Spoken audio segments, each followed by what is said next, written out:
Nasa sayo kung ano pipiliin mo, uubusin mo yung lakas mo sa kakatunganga sa bahay o uubusin mo yung lakas mo sa mga makabuluhang bagay. Huwag ka mag-alala kasi kahit saan dyan, may mararating ka. Alam mo na yun. Hindi, ganito kasi yan. Dahil lang alam mong matagal at mapapagod ka, hindi ka natutuloy. Tsong wala kang mararating kung hindi mo pipihitin yung susi sa loob ng ulo mo. Gaano man kataas ang pangarap mo sa buhay, huwag kang matatakot sa pagod at sakripisyo dahil parte yun eh. Hindi ka makakakain ng kanin kung hindi mo sasaingin. Hindi ka makakakain ng ulam kung hindi mo lulutuin. Lahat ng bagay kailangan kilusan mo muna sa umpisa. Hindi tatakbo ang sasakyan kung hindi mo sususian, kung hindi mo lalagyan ng gasolina. Hindi yun tatakbo sa kung saan mo siyang direksyon dapat dalhin.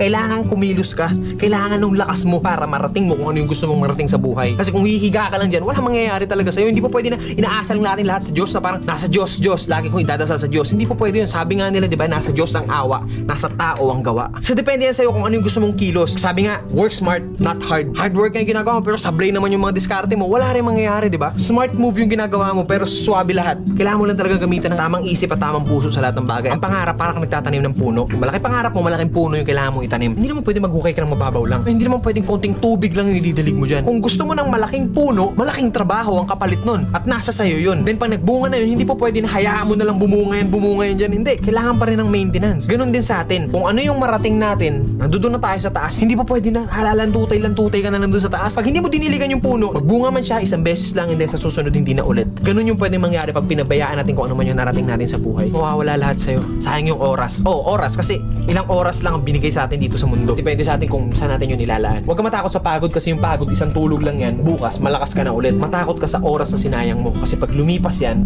kahit tumambling ka pa ng 100 beses dyan, hindi mo na mababalik yan. Ano man ang landas na tinatahak mo ngayon, mabagal man ang pag-usad mo, ang mahalaga, umuusad ka. Hindi, nakastuck ka lang sa comfort zone mo, men, sablay yun. Kailangan mabagal man yung movement mo, pero hanggat umuusad ako, still, umuusad ako. Darating at darating ang panahon na lahat tayo makakarating sa gusto nating puntahan. Pare-parehas lang ang kinakain ng tao, kaya lagi mong isipin na kaya mo rin yung kaya.